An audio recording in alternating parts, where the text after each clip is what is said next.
നമുക്ക് അലീനയുടെയും മനുഷ്യങ്ങളുടെയും വരാൻ പോകുന്ന ദിവസങ്ങളെ നല്ലൊരു കഥ ആയിട്ടാലോ? വീഡിയോ ഇഷ്ടപ്പെടുവാണെങ്കിൽ ഒന്ന് ലൈക്ക് ചെയ്ത് ഹൈപ്പ് ചെയ്യാൻ മറക്കരുതേ. അതോടൊപ്പം തന്നെ ആദ്യമായി കാണുന്നവരാണെങ്കിൽ സബ്സ്ക്രൈബ് ചെയ്യാനും മറക്കരുത് കേട്ടോ. അപ്പൊ എല്ലാ ദിവസവും ഉച്ചയ്ക്ക് അലീനയുടെ മനുഷ്യങ്ങളുടെയും വിശേഷങ്ങൾ ചാനലിനകത്ത് അപ്ലോഡ് ചെയ്യുന്നുണ്ട് കേട്ടോ. അങ്ങനെ ഒടുവില് ഔതുക്കുട്ടിച്ചായന് ചായ എടുക്കാനായിട്ട് അലീന അടുക്കളയിലേക്ക് പോവുകയാണ്. ആ സമയത്ത് ഔതുക്കുട്ടിച്ചായൻ പിന്നാലെ ചെന്നു.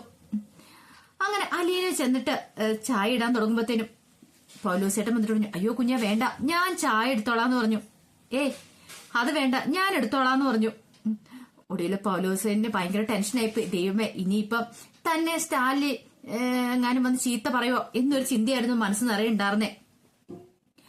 ഈ സമയത്ത് അലീന്റെ ചായയൊക്കെ ഇട്ടു.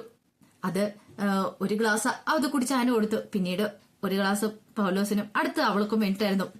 അങ്ങനെ അത് കുടിച്ച ചായയൊക്കെ കുടിച്ചു നോക്കി. കൊള്ളാം, സൂപ്പർ.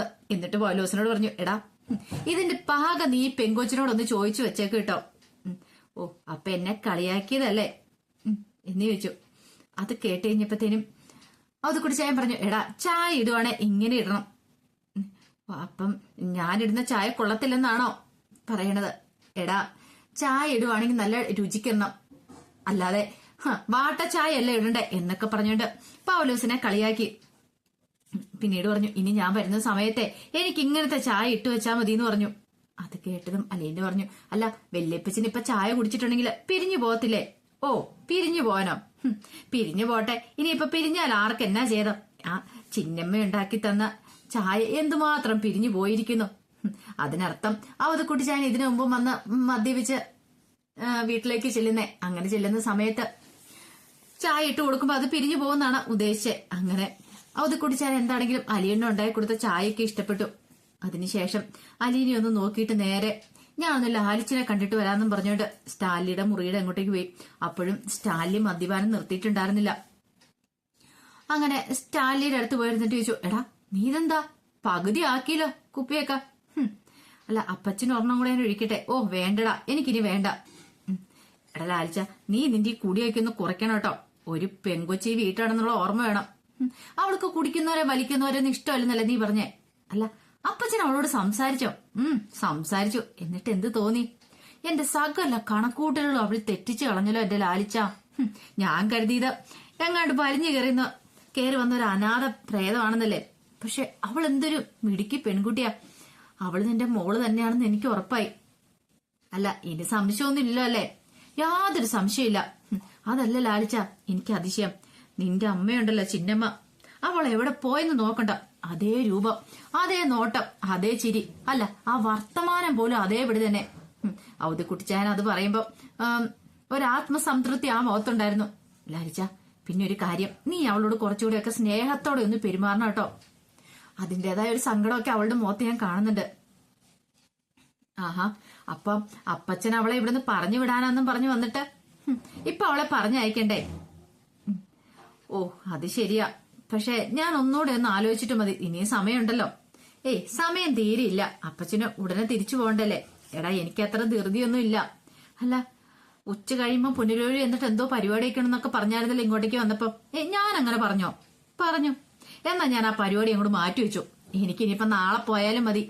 ഇത്ര ഗൗരവമൊക്കെ നടിച്ചിട്ടാണ് അത് കുടിച്ചാനത് പറയണേ. അങ്ങനെയാണ് ഞാൻ ഒന്നുകൂടെ ഒന്ന് ഒഴിക്കട്ടെ. സ്റ്റാലിയുടെ ചിരിയോടുകൂടി തന്റെ അപ്പച്ചനെ നോക്കി. ഓ എനിക്ക് വേണ്ട ഞാൻ എന്നും പറഞ്ഞിട്ട് അങ്ങോട്ട് എഴുന്നേറ്റു. ഞാൻ അവളുടെ അടുത്തേക്ക് ചെല്ലട്ടെ. ഓ വർത്താനം പറഞ്ഞ് തീർന്നില്ലായിരുന്നു. കാരണം തന്റെ ചിന്നമ്മയാണ് എന്നൊരു ചിന്തയായിരുന്നു ഔതിക്കുടിച്ചാന്റെ മനസ്സിൽ. അതേ രൂപോ ഭാവോ നോട്ടോ എല്ലാം. അതുകൊണ്ടാണ് ഔതിക്കുടിച്ചാൻ വീണ്ടും അങ്ങോട്ടേക്ക് വേണ്ടിട്ട് ഒരുങ്ങുന്നേ. ദേ അവളോട് സംസാരിക്കുമ്പോൾ സൂക്ഷിക്കണം കേട്ടോ അപ്പച്ച. അവൾ ഓർക്കാപ്പുറത്ത് ചില ചോദ്യങ്ങളൊക്കെ ചോദിക്കും, ചില മർമ്മങ്ങളൊക്കെ ഒരു പിടുത്തം പിടിക്കും. അപ്പച്ചൻ വിഷമിച്ചു പോകും കേട്ടോ. എടാ പെൺകുട്ടികളായാലും അങ്ങനെ വേണല്ലോ ആഴ്ച. ഒരു കുസൃച്ചിരിയോടെ പറഞ്ഞിട്ടാണ് അത് കുട്ടിച്ചായ മുറിയിൽ നിന്ന് അങ്ങോട്ട് ഇറങ്ങി പോന്നെ. സ്റ്റാലിൻ ഒരു അല്പം മദ്യം കൂടി ഒഴിച്ചു. പിന്നീട് അതിനകത്തേക്ക് ഇച്ചിരി സോഡ കലർത്തിട്ട് അടുത്തിരുന്ന് ജർമ്മൻ ഷെപ്പേർഡിനോട് ചോദിച്ചു, എടാ അപ്പച്ചൻ നാളെയും പോകത്തില്ല, മറ്റന്നാളും പോകത്തില്ല. ജർമ്മൻ ഷെപ്പേർഡ് ഇങ്ങനെ സ്റ്റാലിയെ തന്നെ നോക്കിക്കൊണ്ടിരിക്കുക. അതിനെ മനസ്സിലായോ എന്തോ. ആ സമയത്തൊക്കെ സ്റ്റാലിൻ ആലോചിച്ച മറ്റൊരു കാര്യം കൂടെ ആയിരുന്നു. അപ്പച്ചന് അലീനെ ഓടിക്കാൻ വന്ന എന്നിട്ട് എത്ര പെട്ടെന്ന് ഈ പറയുന്ന അപ്പച്ചന് മാറ്റം ഉണ്ടായത്. ഇതേ സമയത്ത് വൈജയന്തിയാണ് ശരിക്കും പെട്ടുപോയത്. കാരണം അലീനെ രൂപപ്പെടുത്തി എടുത്തിട്ടുള്ള ഒരു ചിട്ടയ്ക്കനുസരിച്ചായിരുന്നു വീട്ടിലെ കാര്യങ്ങളൊക്കെ പോയിക്കൊണ്ടിരുന്നത്. തന്റെ മക്കളും ഭർത്താവും അതേ രീതി തന്നെയാണെന്നുള്ള ഒരു തിരിച്ചറിവ് വൈജയന്തിക്ക് ഉണ്ടായിട്ടുണ്ടായിരുന്നു. കാരണം എന്നും കുട്ടികൾ രാവിലെ 5 മണിക്ക് തന്നെ എഴുന്നേക്കും, 6:30 മണി വരെ ഇരുന്ന് പഠിക്കും. പിന്നീട് കിച്ചണിൽ കയറുന്നു. ഭവിതയും കൃഷ്ണജയും മുറ്റം രണ്ടുപേരും കൂടെ പകുതി വെച്ച് അടിച്ചു വൃത്തിയാക്കുന്നു. പിന്നെ ബ്രേക്ക്ഫാസ്റ്റും ചോറും എല്ലാം ഒരുക്കുന്നു. അതുപോലെ തന്നെ രോഹിത് തന്റെ അനുജത്തിമാരെ സഹായിക്കുന്നുണ്ട്. കൃഷ്ണജി ആണെങ്കിലോ അച്ഛന് കൃത്യമായ ചായയും മരുന്നും ഭക്ഷണവും എല്ലാം എത്തിച്ചു കൊടുക്കുകയൊക്കെ ചെയ്യുന്നുണ്ട്. അതുപോലെ തന്നെ സ്കൂളിൽ നിന്ന് മടങ്ങി വന്ന ഉടനെ ചായ കുടിച്ച പത്രം വായനയും മാറ്റി ഇരിക്കുന്നു. പിന്നീട് വീടിന്റെ ഉള്ളുഭാഗം തൂത്തുടച്ച് വൃത്തിയാക്കണമെങ്കിൽ വീടിന്റെ അകമൊക്കെ തൂത്തുടച്ച് വൃത്തിയാക്കി വസ്ത്രങ്ങളൊക്കെ അലക്കി അത്താഴമൊക്കെ ഉണ്ടാക്കുന്നു. പിന്നെ വിളക്ക് കൊളുത്തുന്നു. അങ്ങനെ എല്ലാ ജോലികളും കൃത്യം 8:30 മണിക്ക് തന്നെ ഊണുമേശയിൽ ആഹാരം റെഡിയായിരിക്കും. എല്ലാവരും ഒന്നിച്ചിരുന്ന് ഭക്ഷണം കഴിക്കുന്നു. പിന്നെ അന്ന് വൈകുന്നേരം കുറെ സമയം എല്ലാവരും കൂടി ഇരുന്ന് വർത്താനം പറയുന്നു. ബാലേന്ദ്രൻ മേനോൻ അവരോടൊപ്പം കൂടുന്നു. അങ്ങനെ TV കാണുന്നു. 10 മണിക്ക് ഉറങ്ങാൻ പോകുന്നു. ഇതെല്ലാം അലീനെ ഏർപ്പാടാക്കിയ ഭരണ പരിഷ്കാരങ്ങളാണെന്ന് വൈജയന്തിക്ക് മനസ്സിലായി. പക്ഷെ വൈജയന്തിക്ക് ആ പുതിയ രീതികളോട് അങ്ങോട്ട് ഇണങ്ങിച്ചേരാനായിട്ട് പറ്റുന്നുണ്ടായിരുന്നില്ല. കാരണം അലീനയിലുള്ള ദേഷ്യം ഇതുവരെയായിട്ട് മനസ്സിൽ നിന്ന് പോയിട്ടുണ്ടായിരുന്നല്ലോ. അത് മാത്രമല്ല, താൻ തന്റെ ഭർത്താവിൽ നിന്നും മക്കളിൽ നിന്നും ഒറ്റപ്പെട്ടു പോകുന്നതായിട്ട് വൈജയന്തിക്ക് തോന്നി. വൈജയന്തി ആ വീട്ടിൽ വന്നിട്ട് അവരാരും ഒന്നും മൈൻഡ് പോലും ചെയ്യുന്നില്ല. അവരവരുടേതായ കാര്യങ്ങളൊക്കെ കൃത്യസമയത്തിനെല്ലാം ചെയ്യുന്നുണ്ടായിരുന്നു. അടുത്ത ദിവസം രാവിലെ തന്നെ വൈജയന്തി എന്ത് ചെയ്തു? അലാറം ഒരു 4:30 മണിക്ക് വെച്ച് എഴുന്നേറ്റു. എന്നിട്ട് അടുക്കളയിലേക്ക് കയറിയിട്ട് ജോലിയൊക്കെ തുടങ്ങി. 5 മണിക്ക് എഴുന്നേറ്റ് വന്ന കൃഷ്ണയും ബബിതയൊക്കെ ഈ കാഴ്ച കണ്ടു കഴിഞ്ഞപ്പോ ഞെട്ടിപ്പോയി. വൈജയന്തി കറക്കിയിരുന്നു. അല്ല, അമ്മ എന്താ ചെയ്യുന്നേ? അമ്മയ്ക്ക് വയ്യാതിരിക്കുമല്ലായിരുന്നോ? എനിക്ക് വേണ്ടാത്ത പണിയൊക്കെ ചെയ്യേണ്ട കാര്യമുണ്ടോന്ന് ചോദിച്ചു. വേണ്ടാത്ത പണിയോ? അപ്പോഴേക്കും വൈജയന്തി ഒരു ഊഷമായിട്ട് നോക്കി. അല്ല, ഇത് ഞങ്ങൾ ചെയ്തോളായിരുന്നല്ലോ. അതെ, എനിക്ക് അത്ര വലിയ വയ്യായിക ഒന്നുമില്ല. കാലിന് മാത്രമല്ലേ ഉള്ളൂ ചെറിയൊരു കുഴപ്പം. കൈകൊണ്ട് ജോലി ചെയ്യുന്നതിന് ഒരു തടസ്സമില്ല. അല്ല, അമ്മയ്ക്ക് വിശ്രമം വേണമെന്ന്. ഞാൻ കുറെ കാലം വിശ്രമിച്ചല്ലേ, ഇനി അതും മതി. ഞാൻ ജോലിക്ക് പോകാൻ തുടങ്ങിയിട്ടൊന്നുമില്ലല്ലോ. കുറേശ്ശെ പണികളൊക്കെ ചെയ്ത് തുടങ്ങിയില്ലെങ്കിലേ മടി പിടിച്ചു പോകും. അല്ല, അമ്മയല്ലല്ലോ മുമ്പ് ഇതും ചെയ്തോണ്ടിരുന്നേ. അലീന ചേച്ചിയല്ലേ? കൃഷ്ണജ വിട്ടുകൊടുക്കാൻ ഉദ്ദേശിച്ചിട്ടുണ്ടായിരുന്നില്ല. ഓ പിന്നെ അലീന ചേച്ചി അവൾ എന്നാണ് ഈ വീട്ടിലേക്ക് കയറി വന്നേ? അതിനു മുമ്പ് എത്ര വേലക്കാരികൾ ഈ വീട്ടിൽ നിന്നിട്ടുണ്ട്. അവരുടെ പേര് പോലും നിനക്കൊന്നും ഓർമ്മയില്ലല്ലോ. വൈജയന്തിക്ക് ദേഷ്യം പിടിക്കുന്നുണ്ടായിരുന്നു. അല്ല, ഞങ്ങൾ എന്തിനാ ഈ വീട്ടിൽ ജോലി ചെയ്യുന്ന ജോലിക്കാരുടെ എല്ലാം പേരോർത്തിരിക്കുന്നേ? പരീക്ഷയ്ക്ക് വല്ല ക്വസ്റ്റിനും വരുവോ? ഭവിതയും വിട്ടുകൊടുത്തിട്ടാ. ഭവിതയ്ക്കും ദേഷ്യമായിരുന്നു. ഈ അലീന ചേച്ചിക്ക് മാത്രം എന്താ ഇത്ര പ്രത്യേകത ചോദിച്ചേ? ശമ്പളം മേടിച്ചോണ്ട് തന്നെയല്ലേ അവളും ജോലി ചെയ്തോണ്ടിരുന്നേ. ശമ്പളം മാത്രമായിരുന്നല്ലോ, കിമ്പളം. അതിന് പുറമെ ബോണസും ദുരിതാശ്വാസവും ക്ഷാമവത്തെ എല്ലാം ഉണ്ടായിരുന്നല്ലോ. കുന്തവും കുടച്ചക്രം എല്ലാം കൂടെ കൂടിയിട്ട് വൈജയന്തി കുറച്ച് അസൂയോട് കൂടിയിട്ടാണ് ഈ കാര്യങ്ങളൊക്കെ പറഞ്ഞേ. അത് കേട്ടതും ഭവിത തിരിച്ചടിച്ചു. ഓ, അതുകൊണ്ടാ ഞങ്ങൾ അലീന ചേച്ചിയുടെ പേര് മാത്രം ഓർത്തിരിക്കുന്നേ. എടി, വേലക്കാരിയും കൂലിക്കാരിയും ഒന്നും ഇല്ലായിരുന്ന കാലത്തെ നിന്നെയൊക്കെ പ്രസവിച്ച് നിന്റെയൊക്കെ മലവും മൂത്രം വാരി ഈ വീട്ടിലെ സകല ജോലികളും ചെയ്ത നിന്റെ പെറ്റ തളയ്ക്കേ ഇപ്പൊ അലീന ചേച്ചിയുടെ അത്ര വിലയില്ലല്ലേടി. അപ്പോഴേക്കും ഭവിത വൈജയന്തിന്റെ നേർക്ക് നോക്കി കൈകൂപ്പി. എന്റെ പൊന്നമ്മേ സുല്ല്, ഞങ്ങളെ അടിക്കാതെ ഒന്ന് വെറുതെ വിട്ടേക്കണേ. അതെ, കാലത്ത് 5 മണിക്ക് എഴുന്നേറ്റ് അടുക്കള ജോലി ചെയ്യേണ്ട കാര്യമൊന്നും ഈ വീട്ടിലെ കുട്ടികൾക്കില്ല. അവർ കാൽ നീട്ടി സൂഹിക്കാൻ വേണ്ടിയിട്ട് നിങ്ങളെ പലതും പറഞ്ഞ് മയക്കി കൊടുത്ത വീട്ടുജോലികളെല്ലാം ചെയ്യിച്ചിട്ടുണ്ടായിരിക്കും. അവളുടെ ഭരണപരിഷ്കാരങ്ങൾ ഈ വീട്ടിൽ വേണ്ട. വൈജയന്തിക്ക് ഇവിടുത്തെ കാര്യങ്ങളൊക്കെ നോക്കാനറിയാം. ഈ വീട്ടിലെ കുടുംബനാഥം ഞാനാ. നാളെ മുതൽ 5:30 മണിക്ക് എണീറ്റാ മതി നിങ്ങൾ എന്നൊക്കെ പറഞ്ഞുകൊണ്ട് അവർ നേർക്ക് ആക്രോശിക്കുകയാണ്. ബാബിത പെട്ടെന്ന് തിരിഞ്ഞങ്ങോട്ട് പോയി. അല്ല, അരമണിക്കൂർ നേരത്തെ എഴുന്നേറ്റുകൊണ്ട് ആകാശം ഇടിഞ്ഞു വീഴുവോ? മനസ്സിലായടി, ഞാൻ പറയുന്ന നീ അങ്ങോട്ട് അനുസരിച്ചാൽ മതി എന്ന് പറഞ്ഞു. ബാബതി ഒന്നും മിണ്ടാതെ പോയി കട്ടിലേക്ക് കിടന്നു. അമ്മ ചെയ്യുവാണെ അങ്ങ് ചെയ്യട്ടെ എന്നുള്ള രീതിയായിരുന്നു. കൃഷ്ണച്ചയ്ക്കാണ് സഹതാപമായിരുന്നു വൈജയന്തിയോട്. അമ്മ എന്തിനാ അമ്മ ഇങ്ങനെ ചുമ്മാ വഴക്കുണ്ടാക്കുന്നേ? ചുമ്മാതെയാണോടി? നിങ്ങൾക്ക് എത്രമാത്രം പഠിക്കാനുണ്ട്? ആ സമയത്ത് അടുക്കളപ്പണിയും വീട്ടുപണിയും ചെയ്തുകൊണ്ടിരുന്ന പരീക്ഷയ്ക്ക് മാർക്ക് കിട്ടുമോ?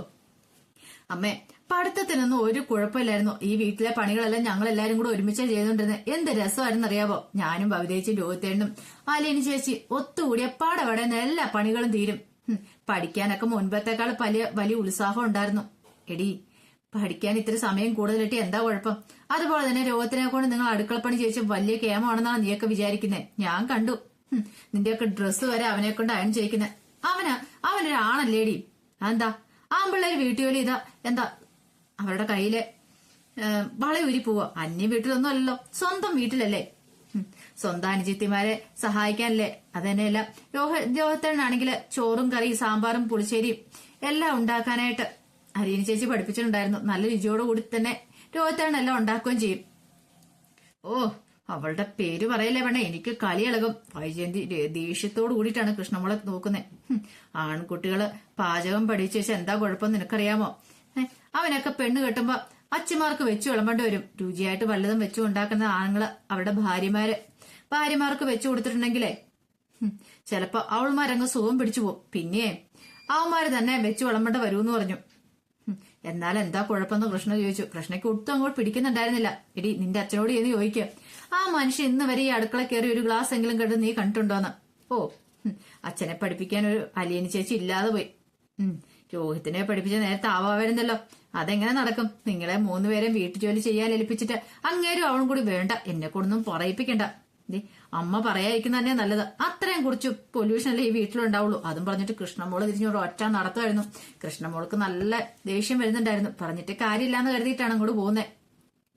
വൈജയന്തിക്കാണെങ്കിലോ കാലിന്റെ പേര് മുതൽ പെരുത്ത് കയറി വന്നെങ്കിലും പണിപ്പെട്ട അങ്ങോട്ട് അടക്കി. അങ്ങനെ കുറച്ച് കഴിഞ്ഞപ്പോഴത്തേനും ബബിതയും കൃഷ്ണയും കൂടെ വീടിന്റെ മുറ്റം എല്ലാം കൂടെ അടിച്ചു തീർത്തു.